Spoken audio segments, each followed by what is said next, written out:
Welcome to the Commonwealth Club. I'm George Hammond, Chair of the Humanities Program.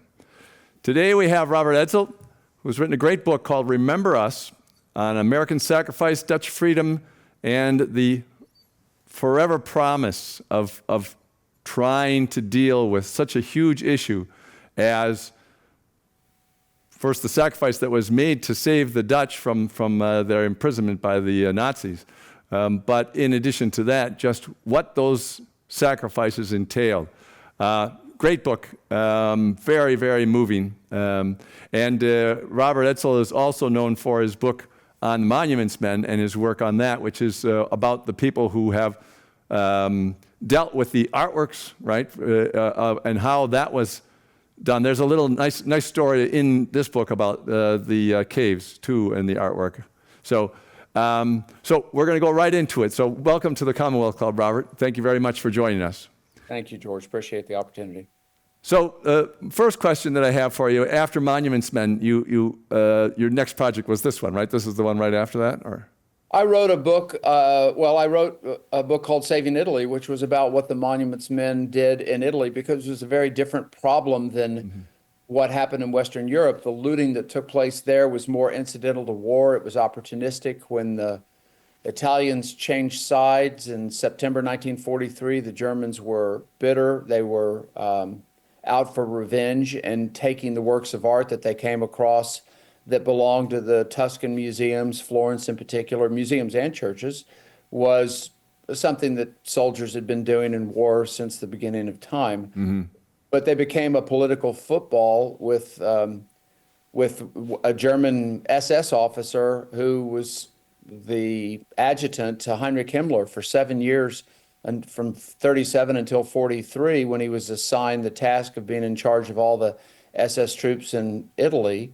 And he was a very clever, very smart guy, unlike so many of the Nazi flunkies that Hitler surrounded himself with. Mm-hmm. And he could see they were going to lose the war, and that these talks of super weapons were nonsense. And he started negotiations with the head of the OSS, the precursor to the CIA, Allen Dulles, and used the works of art as one of a number of enticements, let's say, to surrender the troops in Germany and at the same time find a way to avoid the hangman's noose. And he was successful doing it. And it's an incredibly dramatic story.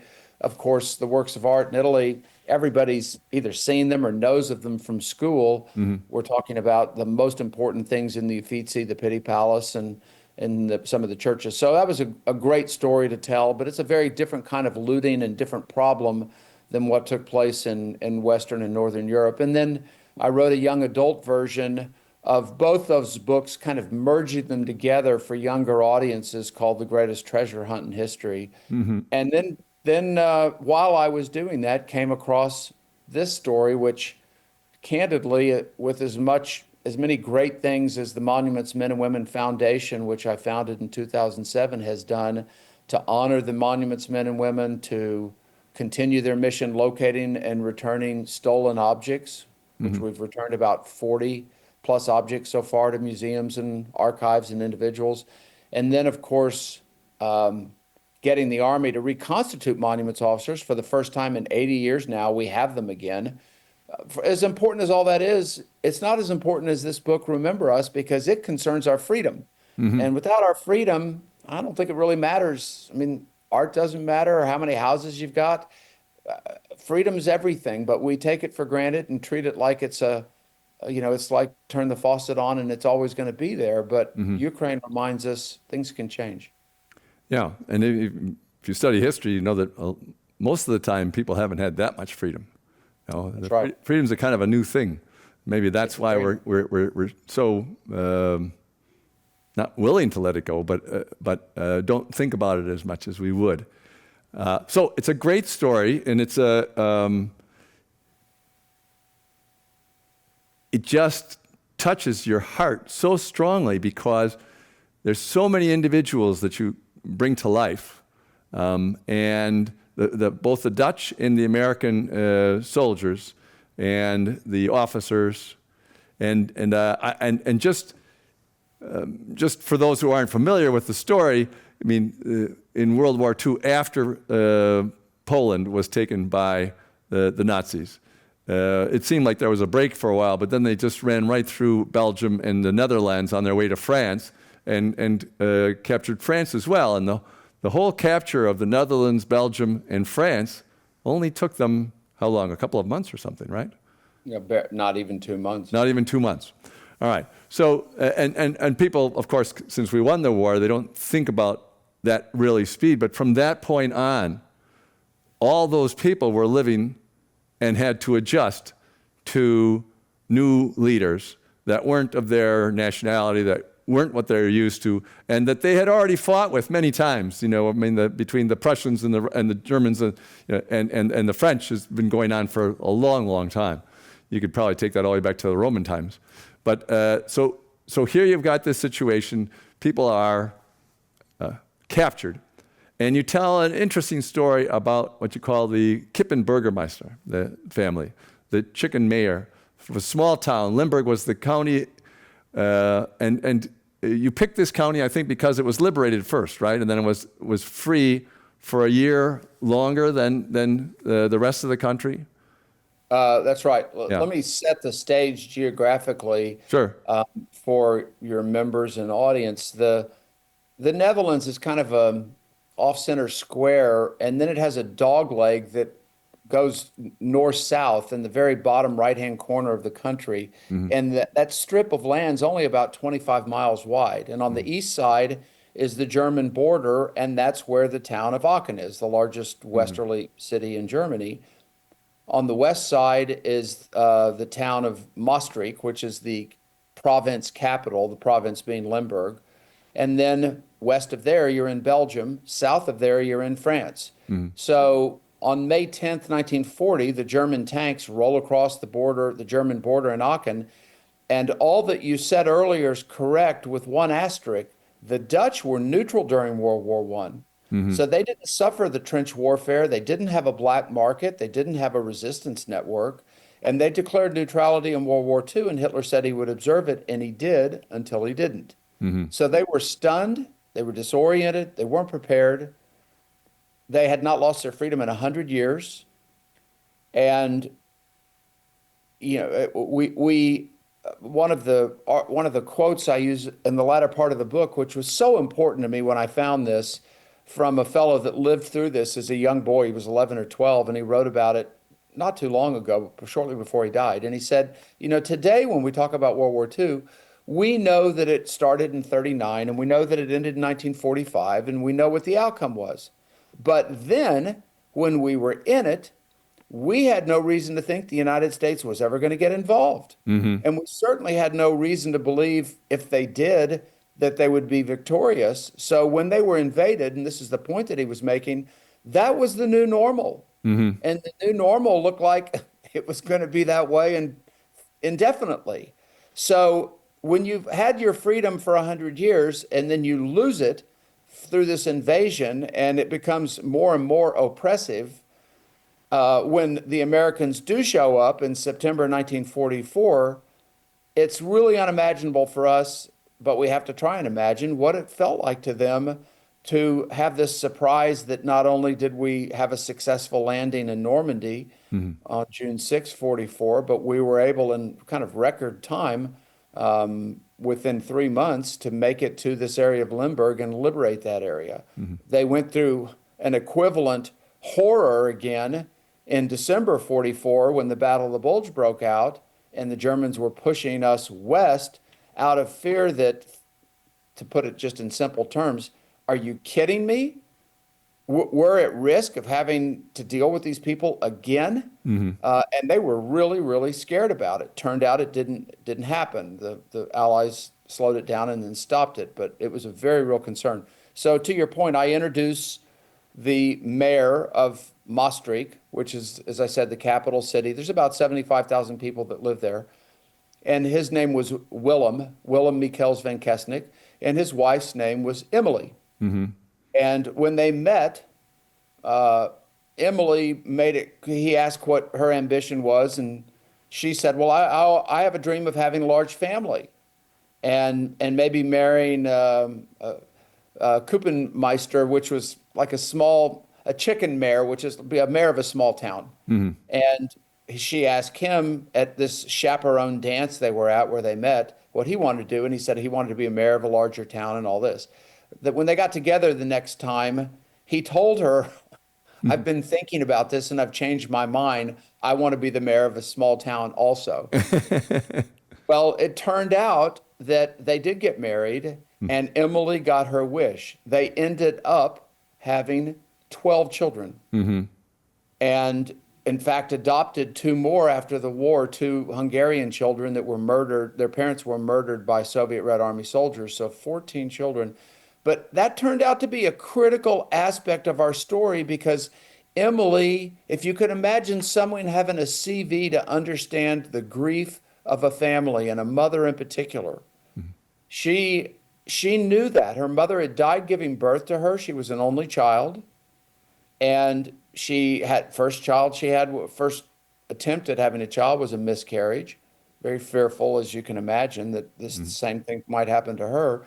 And then a number of miscarriages thereafter, not surprising having had that many children. 3 of the children she had were during the war. 7 were before, and then 2 were one was right at the end of the war and 1 more after that. So she understood. She had a immense empathy for what these American families were going through, the anxiety of either not knowing, but being fearful, or in fact having been informed of the worst news a mother or a family could hear, and trying to find a way to deal with that when there was nobody to talk to, nowhere to get information. You just had to live with it until the war would end. Yeah, and Emily and Willem, they operated through the war, and like you said, they assumed probably that this was going to last a long time, and that this was going to be their life for the rest of their lives, maybe even. And I think you have a lot of great stories that give that impression, because, like I think Wim, the brother of one of the other person, he was captured when he was really quite young and interrogated by the Nazis, and he'd been part of the resistance, but they didn't figure it out, and they let him go. So we don't think of the Nazis taking anybody in and they're ever walking away again.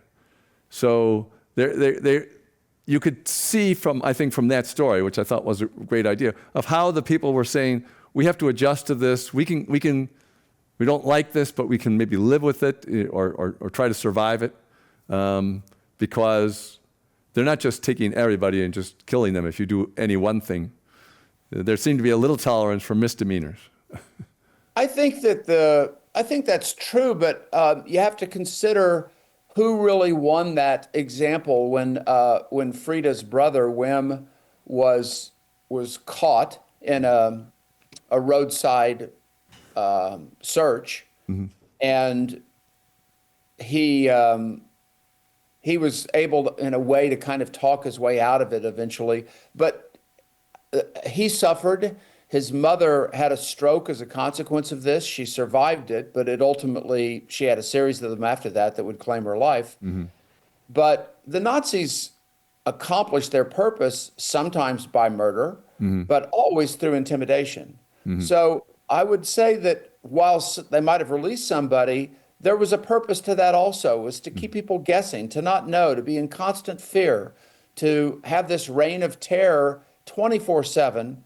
And yes, some people were murdered immediately, executed. We certainly know Jews were loaded onto trains and sent east, or shot in the ghettos, even in Amsterdam, and in the Netherlands, horrific loss of Jews as a percentage of population.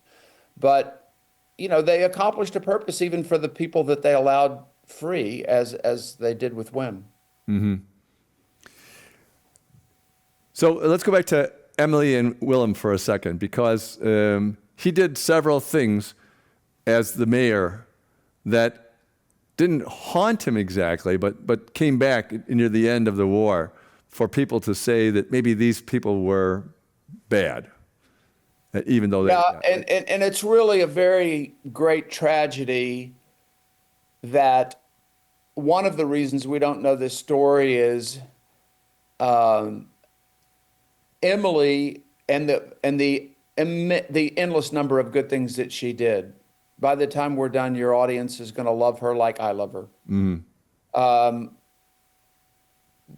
The one person that wrote something about this, who was a European historian, he wrote about it in 2010 or 11. It's more a compendium book about the cemetery, and this is just a chapter in it. But the good things that she did, he wrote off to the fact that she was trying to mitigate or repair her husband's reputational damage. In other words, it just couldn't be possible that a woman would actually be doing things, because a woman could see things that needed to be done, and she was a take charge, get things done kind of person. That wasn't an option for the writer to consider, because even in 2015, well, today too, but worse then, it's a man's world there. And the idea that there's an independent woman who has who can see a chance to get something done, and we'll talk about some of the things that she did as examples. You don't have to take it from me on faith, but the incident you're referring to, imagine you're 39, you've got 5 children at home at the time, you have a title from family lineage, and but you don't have any money. I mean, you have a house that's a nice house, but it's not a mansion or anything. There oftentimes, when the accusations came, they referred to the fact that they had 3, quote, servants, but they had staff that helped with 5 children. And that was normal at the time. That was not indicative of someone that was rich. It's just kind of the way the world worked at the time. And he lived in a home that was referred to as a villa, but it was actually a duplex that was split down the center, and it was constructed that way. So it was not a large space for the family. In any event, the Germans show up one day, planes dropping bombs, German troops moving through the city. The Dutch resistance they were prepared to fight a war of World War I. I mean, they had pony soldiers and pulling cannons. And so it was a very unfair fight. And the German commander went immediately to find Willem as the mayor and said, I want the names of 10 prominent citizens as hostages, and I want them put in this hotel, and I don't want any efforts to interrupt our invasion here or resistance activities or anything, or else. There's a debate about whether or not Willem offered to put his name on the list. One of the children told me he did. And that the commander said, your name's not going on the list. We know where you are. Give me 10 other names. And then some who were in his government at the time said they didn't hear that offer being made. Regardless, he came up with the names of 10 people. The next criticism of him was, well, he came up with the names of 10 people he didn't like. Now, that one's really spurious, because I know if someone stuck a gun to my head, I'm not going to list the 10 people I like the most. I mean, I wouldn't want to have to list anybody, but I sure wouldn't list people I like. And there's no evidence that that's true, by the way, but that's a knock against him. And that's it. It's referred to as a hostage crisis. What he did do was, within 24 hours, succeeded in getting all 10 people released. They were not harmed. I'm sure they were scared to death, but they were not harmed. But that haunted him all the rest of his life. And these things that Emily did were written off as, she was just trying to make her husband look good and get his reputation back. She wrote in her own diaries, which we'll refer to a little bit later, that there's no evidence that she ever thought there was any damage to his reputation that needed to be rebuilt.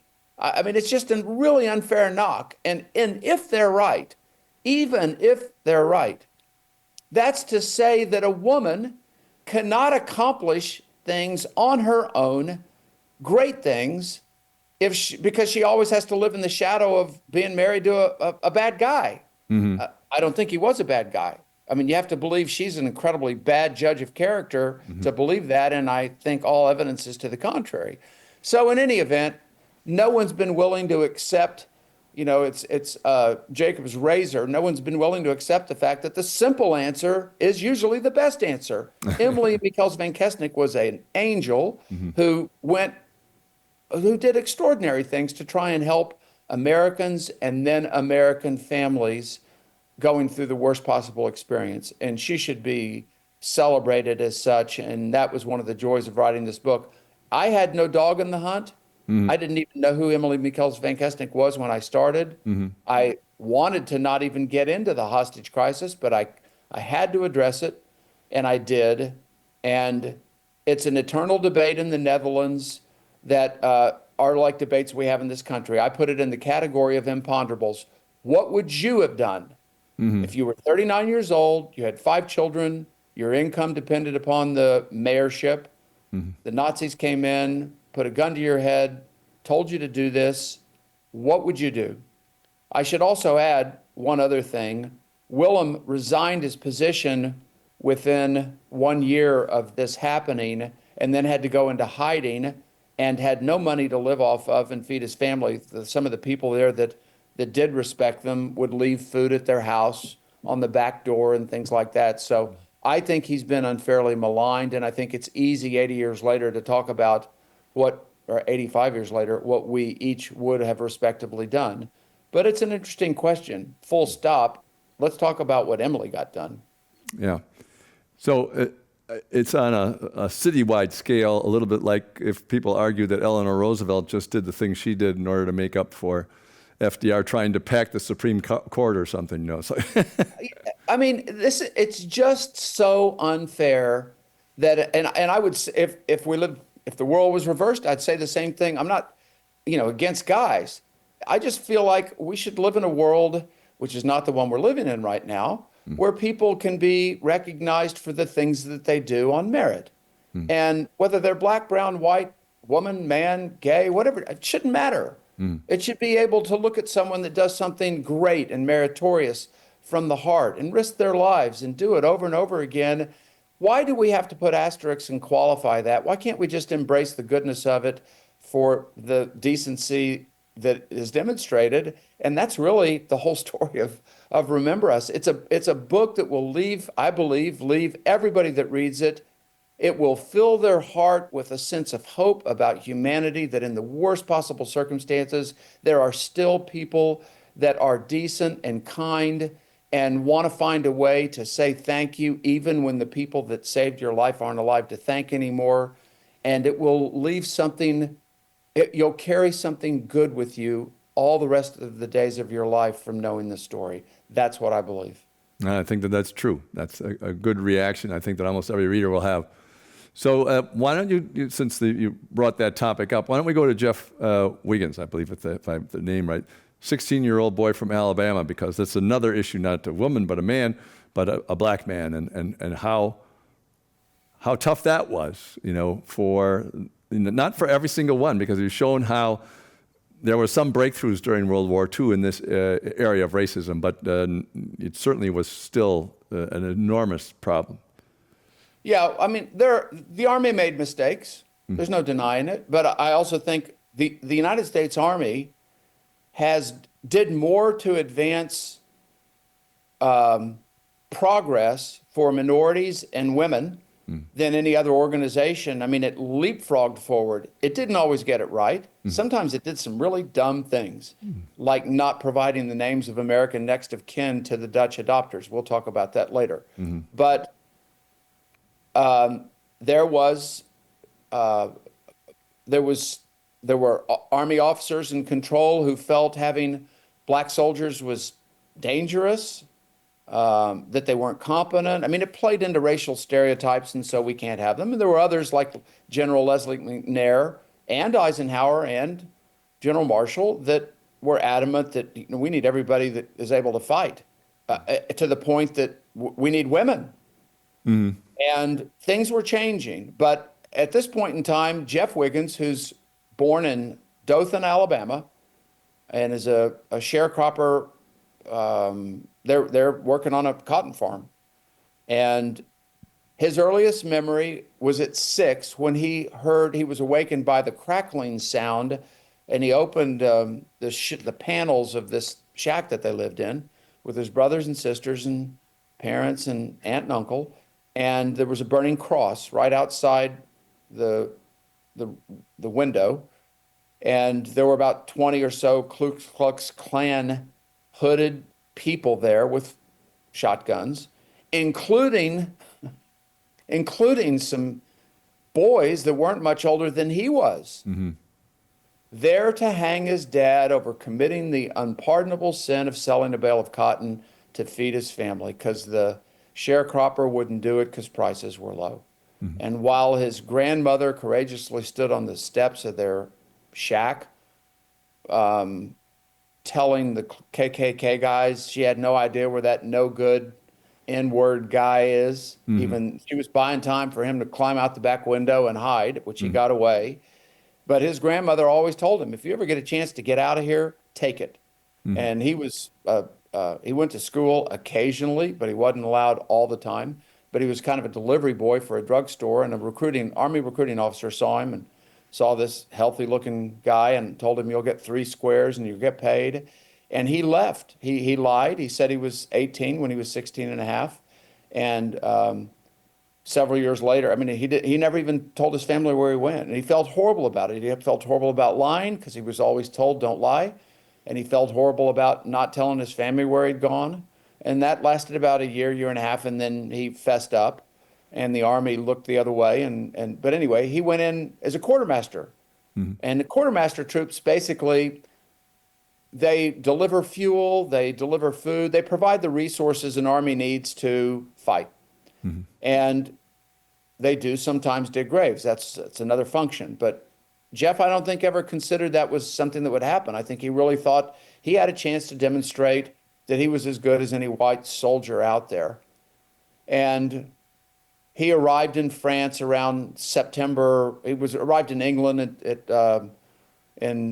during the summer 44, and then France September 44, and then in late October, early November, his commanding officer said, get the guys together. It was an all-black group of quartermaster troops. And he's asked where they're going. And he said, you'll find out in the morning. And about 5 a.m, this truck pulled up into this open field, and they could hear the sound of pickaxes and shovels hitting very hard ground because it was frozen. And they smelled some really bad smells and then lifted the tarp at the back of the truck and realized their job, their assignment was to dig graves. And it was, I think it's the worst job in the war. It's gruesome. It was dangerous because a lot of these dead soldiers had live ammunition on them. A guy might have a grenade with a pin pulled and be rigor mortis or frozen. It was gruesome work because there were no coffins. There was no wood there. They had to lift up the body or what portions of the body that they had and lower it into a bed sack. They were trying to dig these graves in pouring down rain, freezing cold, ground very hard. And when it wasn't, it was like digging in Play-Doh. The stuff would stick to the shovel. And maybe some days they were lucky to get one grave dug. So it just, and again, we now know Jeff's there for a matter of a little more than a month. But when he's given this assignment, he comes back later. He gets assigned to dig graves again later. So he spends more time than a month. But when they're doing it, for all they know, that's what they're going to be doing until time memorial. I mean, it's just, it was a horrible, horrible task, but they did it with respect. You can't help but feel immense admiration for the conscientiousness and consideration that they showed these boys they were burying who were predominantly white. So you have this amazing dichotomy at the cemetery today. The graves were all dug by Black Americans, but the way they're buried is absolute democracy. There's a Jew next to a Christian, general next to private, man next to woman. They're just buried. And there's a beauty to the cemetery because of that. One of the details you had in your book I thought was fascinatingly planned in advance, and that was that before D-Day, they had created 260,000 crosses to use in the cemeteries and brought them over. That's yeah, really, and this is the car wreck aspect of this story. That's the thing you don't want to look at, but you can't not look at it because I defy anybody to come up with a movie or a book that's really answered the question: what happens to a soldier when he's killed on the field of battle? Now there are technical books out there. I had to read those to know what I need to know what you want to know. But you think about movies and stuff, and you see people that are killed, and it's horrible, and then they go on to the next scene. Mm. And when I first became aware of this thing and was looking at it just to try and understand what had happened, not with the idea of writing a book, I thought, what does happen to a soldier when he's killed on the field of battle? I mean, we know that there are these overseas American cemeteries that there are 12 World War II cemeteries in Europe, North Africa, and in the Pacific that are immaculately kept, beautiful places. But how did they get from there to here? Well, everyone that's been buried in one of these cemeteries has been buried, exhumed, and reinterred at least 4 times, at least, because death is axiomatic to war. It's not a matter of what do we do if a soldier's killed. Soldiers will be killed. It's just going to happen. And it has to be planned for in advance, just like our tanks need fuel, our soldiers need food, we need a place to bury the dead. So there are grave registration units that are responsible for keeping track of all the record keeping to make sure there are no misidentifications and to make sure they find everything on the bodies to ultimately return it to the families. There's a stripping line that removes all of the dangerous ammunition, then removes the personal artifacts, takes the dog tags, places one in the mouth if there's a head, takes the other dog tag and hammers it to the cross or Star of David to make sure there's no chance for misidentification. And then the black quartermaster troops would take the bodies or body parts, lower them into a bed sack, and then place them in the ground and bury them. And there was a monotony to it. I mean, this is what they did from beginning of the day to the end of the day. They got showers maybe once a week. Imagine chow's coming out and you're supposed to eat while you're doing this. I mean, it goes on and on and on. I don't wear readers out with it. I think you can attest to that. Yeah. But if you don't understand how horrible, aside from losing your freedom, how horrible it is, how dangerous war is, and how horrible it is to have battlefield losses, and how gruesome it is, and how difficult the task of dealing with those deaths is for the soldiers that are in immediate contact with it, then you can't appreciate what the real cost of freedom is, and you certainly can't appreciate the magnanimity and humanity of what the Dutch did creating this adoption program. And I want to make sure, especially younger people who think life's a Game Boy or war's, one of these video games or a Marvel movie that blows up. War's horrible. It's ugly. It's painful. It's filled with anxiety. And we need to have a chance to see on an unvarnished basis what happens to a soldier when he's killed and how did they end up where they ended up. As I said, I don't dwell on it. I go through it one time, but I also draw into it where this started. The effort started with Gettysburg. And while those of us that know about Lincoln's extraordinary 272-word Gettysburg Address, it has these towering words to venerate the men who here gave their lives that that nation might live. But it was to commemorate the hallowed ground of a cemetery. That's why he gave this speech. And it's the greatest, it's one of the great speeches ever, but it was to venerate and dedicate, consecrate this cemetery at Gettysburg. And I felt that was a really important piece of information to have because it flows from there, this idea of trying to take care of our war dead.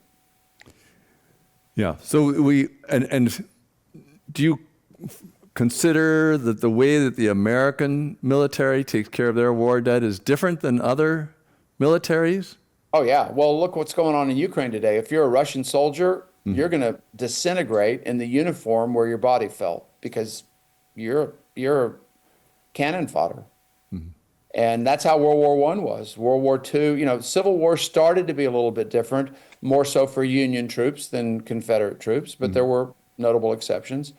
But World War I is really where we got with the program and understood that it was the right thing to do. Also, it's an issue of morale. You don't want to have new troops coming in, seeing dead bodies lying all over the place of your comrades. So they had to build these temporary cemeteries, and there were 112, I think, by the end of World War II in the Pacific and all over Europe, North Africa, that it was just the emergency of war. We have to have a place to put our war dead. Now, General Simpson, who was head of Ninth Army, which was our largest army at the end of World War II, which was stationed in this Limburg province in Margraten and Maastricht, where they got to know the people that lived there for some number of months, waiting for winter to pass and then start the final drive on Berlin. He promised his soldiers uniquely that no American boy is going to be buried on enemy soil. And they solved that. They honored that promise by loading them onto trucks and driving them right across the border to this temporary cemetery in the small town of Margraten, which has 1,200 people population then, now, and the future. That's how big it is. And the cemetery is 1 mile from there. Everybody in that town knew exactly what was going on. The army had to, in essence, eminent domain farms of people to create the 65 acres where the cemetery was going to be put, the temporary cemetery. Then the soldiers, the black gravediggers, are living in an unenclosed fruit stand in town. The trucks are driving through town with the tarps down, but occasionally, some mangled body part hanging out. I mean, they knew exactly what was going on. When the wind's blowing, they can smell it. And most importantly, to their credit, in March 1945, when the battlefield casualties in Germany were so dramatically high and the black gravediggers couldn't keep up with it, the head of the grave registration unit asked for help, and the people in Margraten went out to their barns and they got their shovels and they walked out there and they helped dig graves also. So they look at these boys out there as their boys because they were around them when they were alive. Some of them they knew and loved, but they treated those that they didn't just the same. So tell us how the special remembrance that this town of Margraten and the Dutch people, how it got started, that they were going to adopt the graves of different people and keep them up, and all the different things that were done, the efforts that were put out to contact the parents in the United States. And these are villagers that I'm sure probably hadn't traveled almost even to Germany. Almost to the person, none of them had ever seen a black human being before. Right.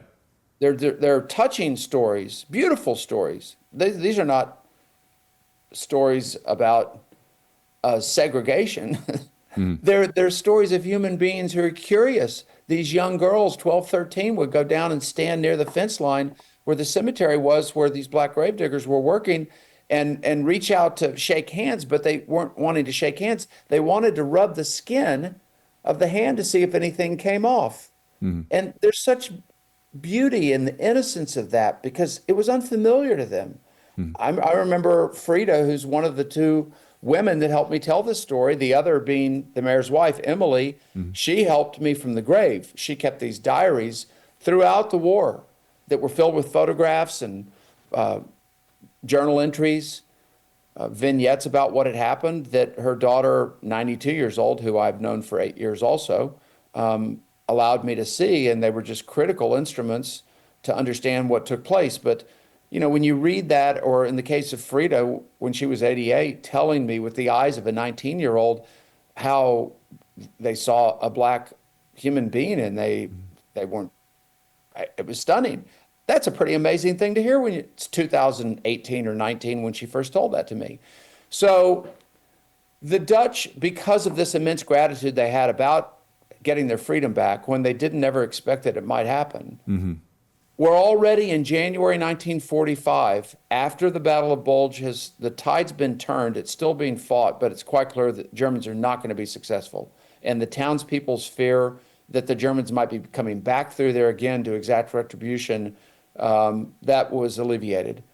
The townspeople of Margraten, led by their mayor, created a committee in January 1945 to answer the question, how do you thank your liberators when they're no longer alive to thank? And they had a meeting and kicked around some ideas about special parades, custom designed masses. And then one of the people on the committee, a guy named Joseph Van Laar, spoke up and he said, I have an idea. He said, I've been out there. He was the one civilian that was allowed at the cemetery because it was a military operation. And they allowed him out there because he was fluent in English. And he said, I've been out there and I've had soldiers come over to me and they ask if I speak English and I tell them yes. And every time they tell me I'm here because I have a relative that's buried here. I have buddies that were killed in the foxhole I was in. I made it, they didn't. And now I'm being reassigned. I got to move on. Would you mind watching over my loved one, my relative, my buddies? And to all of them, I said, yes, I would be happy to do this. And he said, they all see me. They all see me talking to other soldiers, so other soldiers come over and talk to me, and I can't keep up with all the commitments I've made. And the mayor realized, that's it. We should create an adoption program. So he hired a province priest, a young guy, 32 years old, to organize this thing. And it happened organically. Families that knew an American boy that had them living in their barn and cared for him and realized at the end of the war they hadn't come back, they would go out to the cemetery and place flowers. And that's how I got turned on to Frida. Frida knew one of the monuments officers and a number of other soldiers. And she wrote Harvard in September or October 1945 asking for the name and address of Walter Hutchhausen's, the monuments officer's mother, because she wanted to tell her that I walked 5 miles to the cemetery to place flowers on his grave. So it started organically, and they had, by the first Memorial Day, about 200 adopters for the, get this, 17,800 boys, and I emphasize more boys than men, that were buried there, and a few women. The largest World War II cemetery in Europe, the American cemetery in Europe. Get this also, there were 30,000 Dutch people that were there for the first Memorial Day ceremony. These are people from small towns. There's no town that's a big town like that. They're walking, they're riding horses, they're riding their bikes, they don't have any vehicles, and there's no fuel. By 1946, all 17,800 graves had an adopter. There were 17,800 people, local people, that volunteered to be an adopter. An adopter meant, well, I will go to the cemetery on birth date, death date of my soldier. I will be there on Veterans Day, Memorial Day. I'm going to be there on Christmas and other days. And if I have the name of their American next of kin, I will take a photograph of the grave and send it to the family, because they understood it was the only thing that family would have to grieve over. And those of us that can think back to COVID and some of the stories that were written about it, I didn't get a chance to say goodbye. And I mean, it's not hard for us to understand. Multiply that times 50 with no tools of technology, no operational international telephone lines, no mail service, and so on. You can just imagine what that would have meant to a family in the United States. So they created the adoption program, and it moved along organically. And by the summer of 1945, in September, the mail service resumed.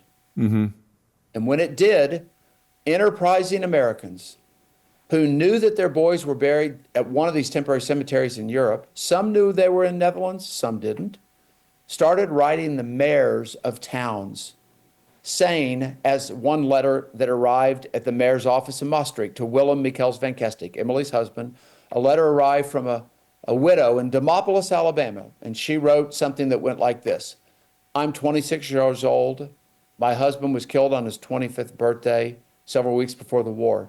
He was my whole life. I would give anything to you all the days of my life if you could take a photograph of his grave and send it to me.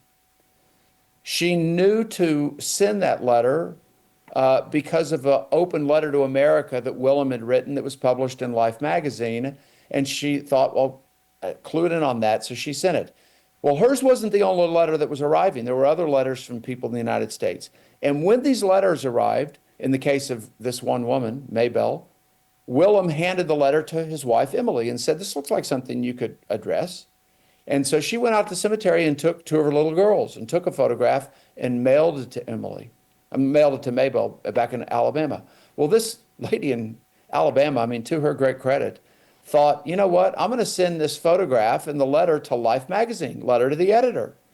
And they published it. And she said in her letter, you know, there's this really nice lady named Emily who lives in the Netherlands, who's the wife of the mayor, and she helped me. And I know there's a lot of other moms and wives that are grieving, and I just know she'd be happy to help you. Well, they printed it, and here come thousands of letters from America. And this transformed the adoption program from this very nice, very decent, noble gesture of adopting the graves of dead boys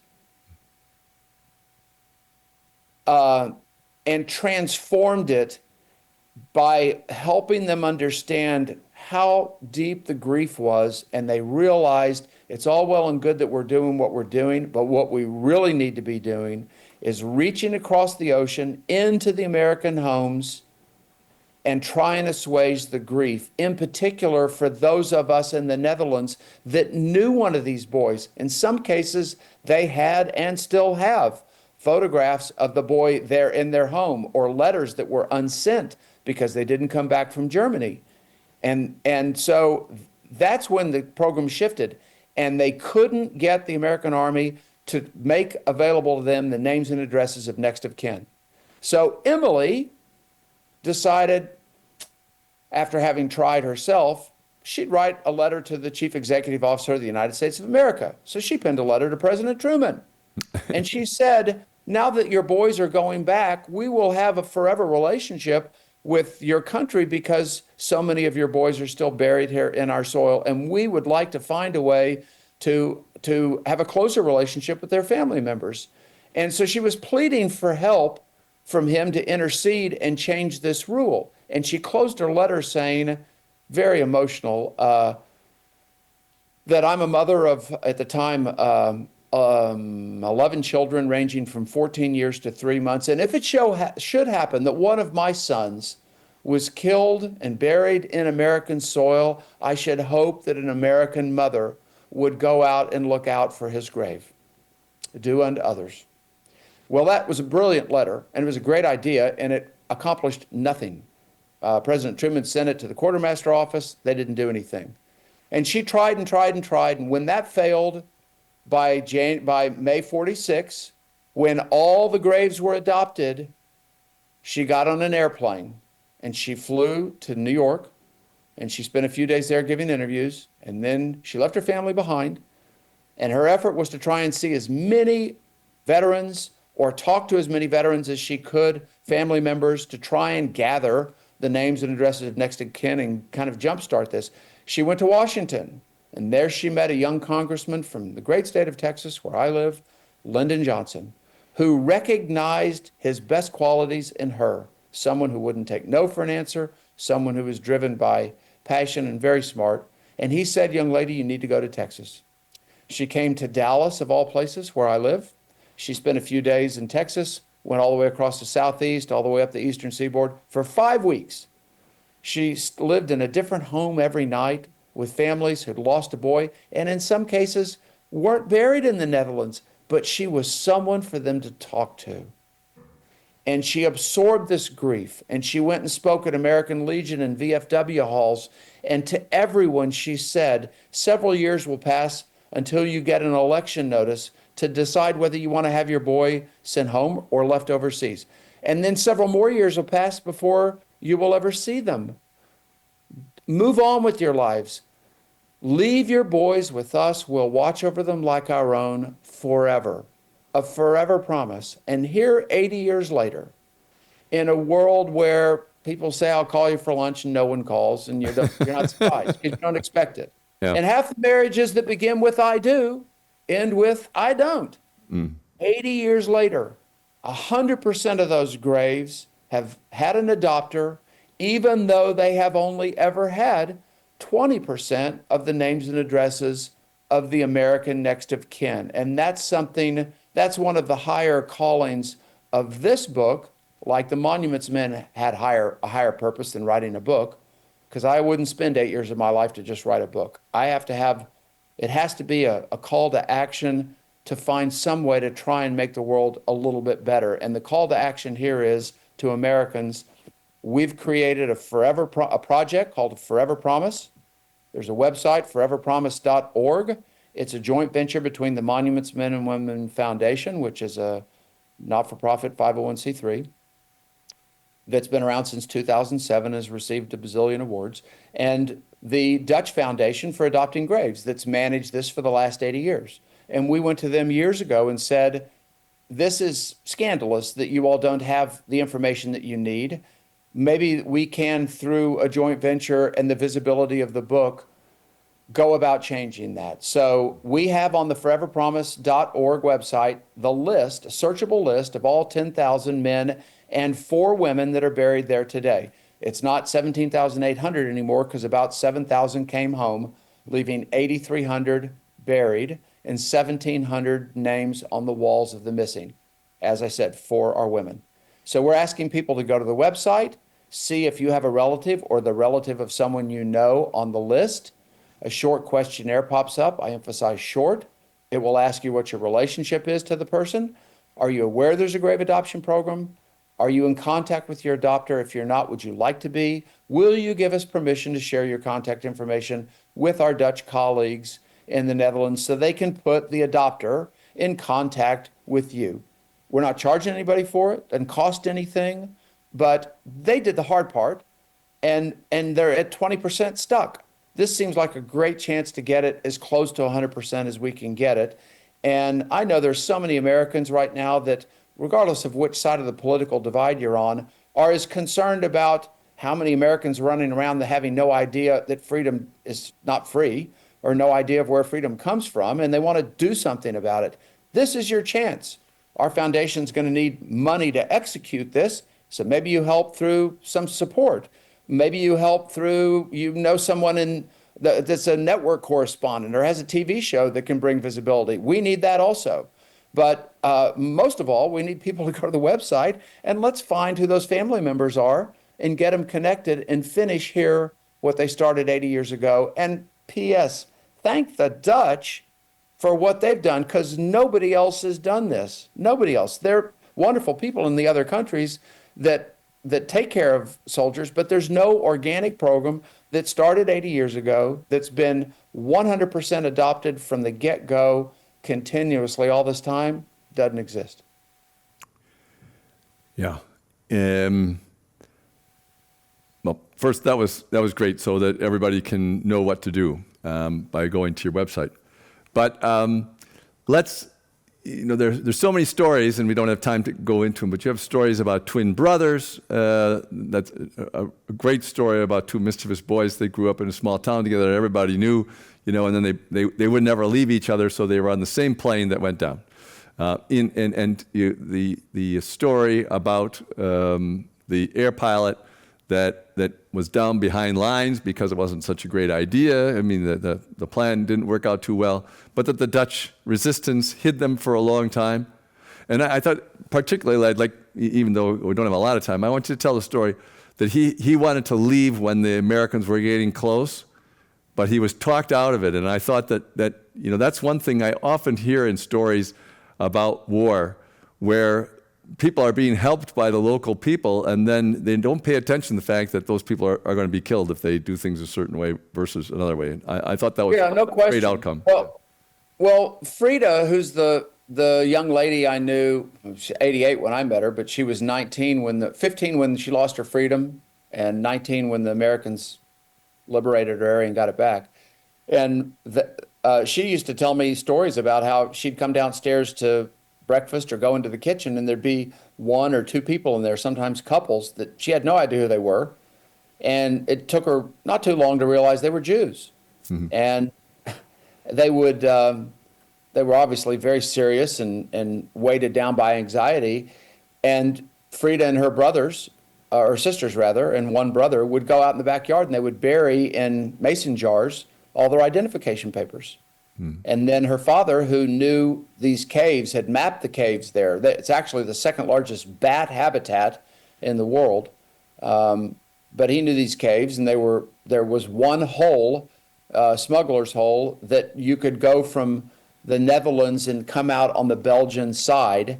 And the Germans didn't do much to try and prevent people because they thought nobody's crazy enough to go in these caves because they'll never come out. And a lot of people didn't, but he knew the caves that well. But had they ever caught them doing that, they would have all been killed. Not one of them, they'd have killed all of them. Mm-hmm. And apropos your point, the Dutch resistance that they did build, they weren't large networks because they'd never done it before. They were one house on the corner here, a house 2 blocks over. It was 4 people, 8 people. That was it. They weren't big cells, but anytime they were caught, they massacred everybody in the house because they wanted to set an example. So I tell this story following the lives of essentially 11 different characters, and they're representative of who we are, who we were at the time, and who we still are. I mean, they're immigrants. They're a cross section of the country. We have 101st Airborne paratrooper, Medal of Honor recipient, 82nd Airborne, Native American, whose mother pleaded with him, "Don't volunteer. This country's only ever done things to us, not for us." But he felt the land's attacked, and as a Native American, it's my duty to defend the land. We had the twins that you refer to, both pilots. They were fiddling with airplanes from the time they were 7 or 8 years old, building models and then having an airplane when the kids their age were trying to get a driver's license. The Army amazingly allowed them to fly together in 1943. They were co-bomber pilots. We have the Black Gravedigger we talked about earlier, Jeff Wiggins, whose story's heart-wrenching. We have a chaplain who would never have been drafted, but he knew the Army was incredibly short of clergy. He wanted to volunteer, and all he tried to do after he volunteered was get closer and closer to the front lines to be there with the boys, and ultimately succeeds in becoming a paratrooper himself. So, and we have a black tanker, 784th Tank Division, that was a segregated tank division, one of 3 that fought incredibly heroically, and I wanted to do that because I wanted people to see that Jeff Wiggins wanted to be a combat soldier and couldn't be, because they don't ask what your preference is for assignments. But Bill Hughes was assigned this task and performed brilliantly. So some of the characters make it, some do not. And you'll have to read the book to know which ones make it and which ones don't. But I felt all their lives converge in and around the cemetery or in that area at different times. I have a great story about a German Jew who immigrated to the United States and then volunteers to go into the Army and is a Ritchie boy. He's an intelligence officer. Fantastic character. So you follow the lives of these people, and I'm telling the story through the eyes of the 2 women who helped tell it to me. Emily, who I knew the last 8 years of her life. I delivered her eulogy a couple summers ago. And then Emily, who I knew her through her diaries and through her daughter, who's 92, and all the conversations we had about her. So it's really a story for all you ladies that are watching and listening, that have bared with us guys to go to all these World War II movies. This is a story for you. It has that woman's perspective, not just of the 2 Dutch women, but also going into the homes and discussing what that was like. So we wanted, our telling of World War II as Americans is we didn't want to be involved. We got attacked. We were way behind. We got caught up. We got engaged. We fought. We won. We came home. We moved on. But there wasn't any moving on for 400,000 Americans that weren't going to come back, and for the millions of family members whose lives would never, ever be the same. And so when you're about halfway through the book, we're at the end of the war. And you still have to go, because we take you into the homes and we tell you what happened to those families. We don't do that in wars, in our telling of war in movies. It's I don't know, it's too painful, and it would be an unhappy ending. And we sure don't talk about our cemeteries, because that would be depressing. You'd be humored to know I had some publishers, when I first came up with the first proposal early on in 2018, because I worked on this for 8 years, say, it sounds depressing. I said, how so? And they said, well, everybody dies. I said, well, I haven't written the book. How can you know that? And they said, well, it's involving cemeteries. And I said, well, so you're the person that went to see Titanic and thought everybody was getting off the ship? And they said, well, there's a love story. And I said, I have love stories in my book, and I do. Beautiful love stories, first love stories. So, people, paradox of life, publishers do judge books by the cover or what they perceive them to be. But if the story ended with a cemetery and a bunch of people that were dead and buried, yeah, I get it. That would be depressing. It's not, because that's not where the story ends. No. When they normally end, it's a different ending to World War II than any book that you've read, because of the transcendent moment of humanity that, against the backdrop of the most destructive, painful, costly war in history, these decent people in a country far away did something noble and good and have honored all these American boys and women in a way we Americans don't do anymore. And it's heartwarming, it's stirring, it's inspiring, and I think it's a roadmap for how we can begin to engage younger people. And I'm not talking about boys my age at 7 and 9 only. I'm talking about 20-year-olds and 30-year-olds that have no idea of the hardships that our parents that were World War II veterans or Depression era parents went through, and how could they in this land of abundance? And I'd like to see that changed. Well, I think you hit that point really strongly there, that the book is really about the transcendence of the worst disasters that can face us, and that humanity makes it through. It reminded me when I read it of after 9/11, and so many people were saying this is unprecedented, and nothing like this has ever happened before, and our world will never be the same again. And for 6 years during World War II, every single day, more people died on average than died on 9/11. 9/11 was a terrible disaster, but people have gone through much worse and have come out, still some people noble, still some people trying to do something that makes things work for everybody else. Before we finish up, though, I have a couple of questions that came in from the audience that's listening to the program that I wanted to make sure I get to. So first question is, during the research for your book, what did you learn that was the most surprising or shocking to you? Well, there's so many different things, but which one did? Well, just the existence of the Grave Adoption Program. I mean, when I first met Frida, I went to go talk to her only because I figured she might have been the last person to see this monuments officer before he was killed in combat. We had 2 monuments officers killed during the war. One was British, one was American. The American happens to be buried in the Netherlands, and that's how I knew about the cemetery. And she said, have you been there? I said, oh, yes, several times. So are you sure you've been there? And I said, yeah, I'm very sure I've been there. So you know about the Grave Adoption Program. And I said, the what? And she said, the Grave Adoption Program. Never heard of it. And I couldn't believe it. And I started researching it only to be able to go back and talk to her about it again. My wife said, are you thinking about doing something here? And I said, like what? And she said, writing a book. And I said, no, I'm curious. Yeah. I don't know how I could not know about that. I'm just curious about what it is. But once I understood it, I thought, we're sitting here as Americans today debating what freedom is, how much of it should we have, or are we going to lose any of it? Do we care about our historic allies? Should we care about them? I mean, it's, a lot of things on the table right now, not to mention the fact that we have 335 million Americans being protected by 1.5 million men and women in uniform versus during World War II, 125 million Americans with 15 million men and women in uniform. I don't think what we've done today is a good idea. Unless you have someone that's in military in your family, you don't have to care. And many people don't. And I think that's a great tragedy, and I'd like to see that change too. All right. So that leads into the second question, which is, how can we better support or recognize veterans and their families?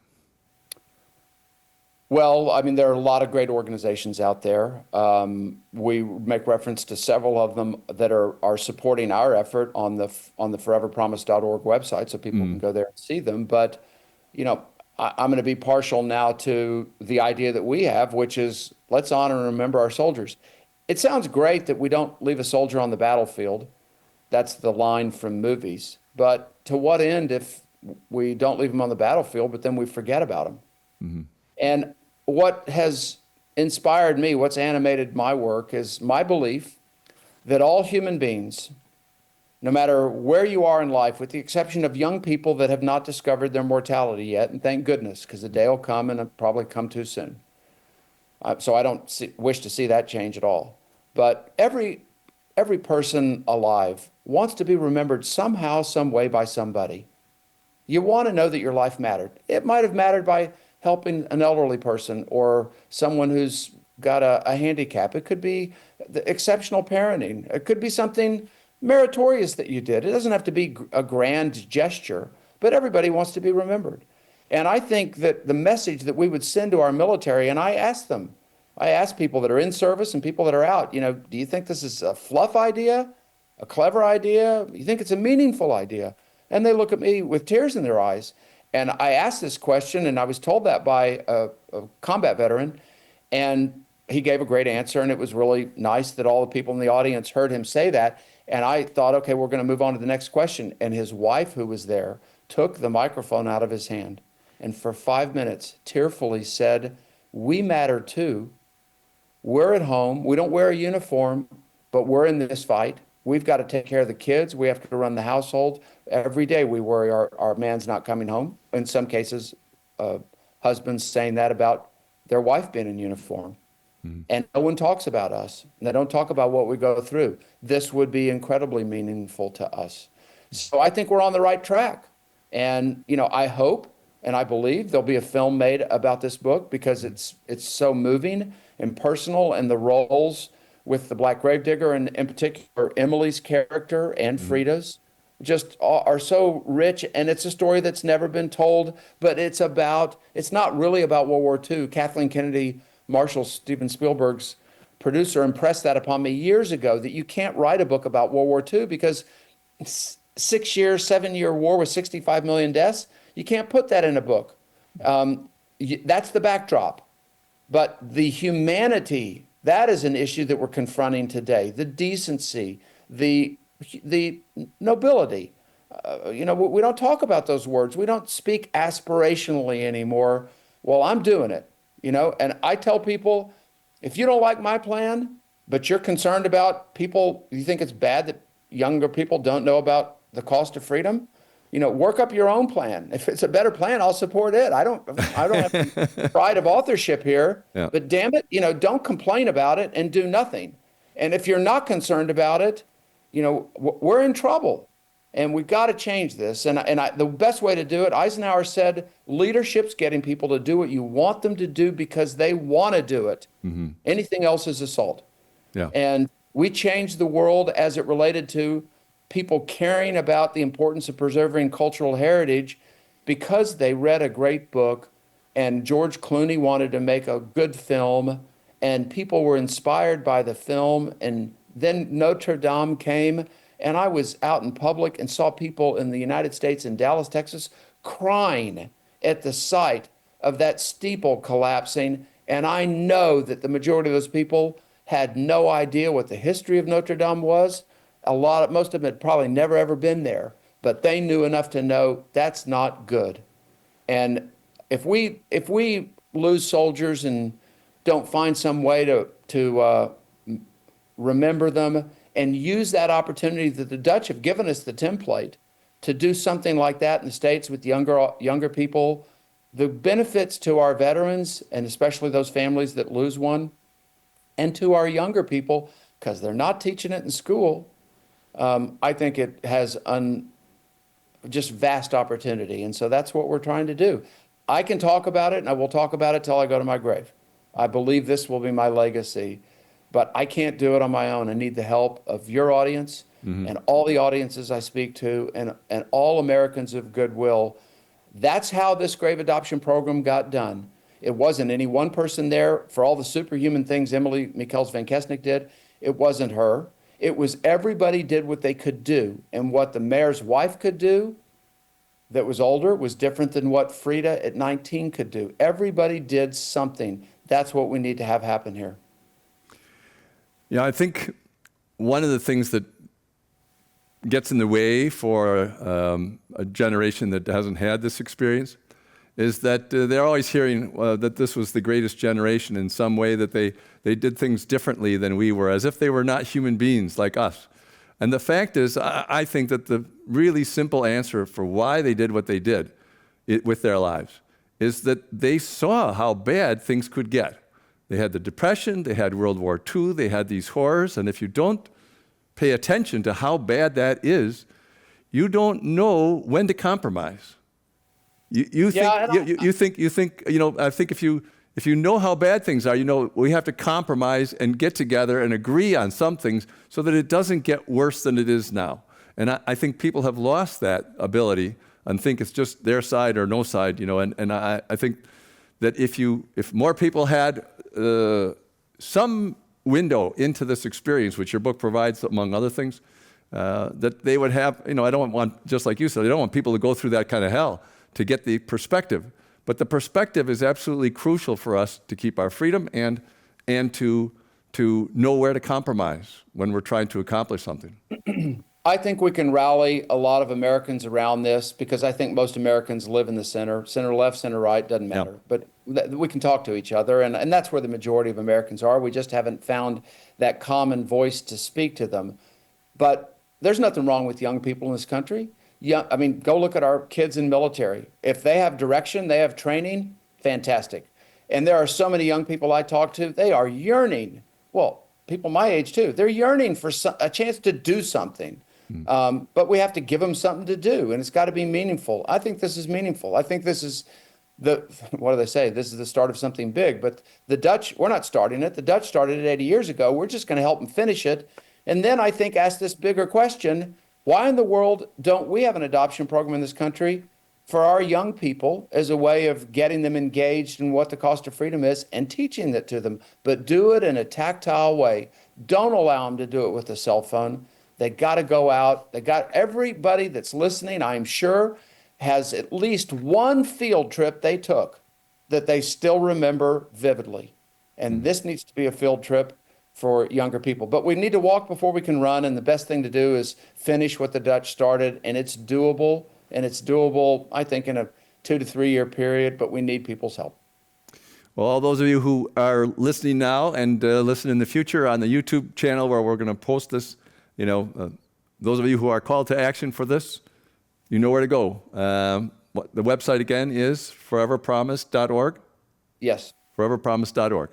Thank you very much, and, Robert. and the book's important because the book explains it. The book tells you the story. You don't have to, listen to me drone on for an hour, but or your great questions. But read the book, and it will touch your heart. I know it will. And if it doesn't, call me and tell me I'm wrong. You won't get many calls telling you you're wrong about that one. It's extremely touching.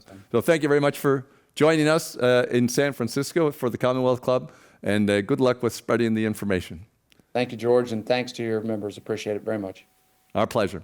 So ends another event at the Commonwealth Club in its 124th year of enlightened discussion. Thank you for joining us.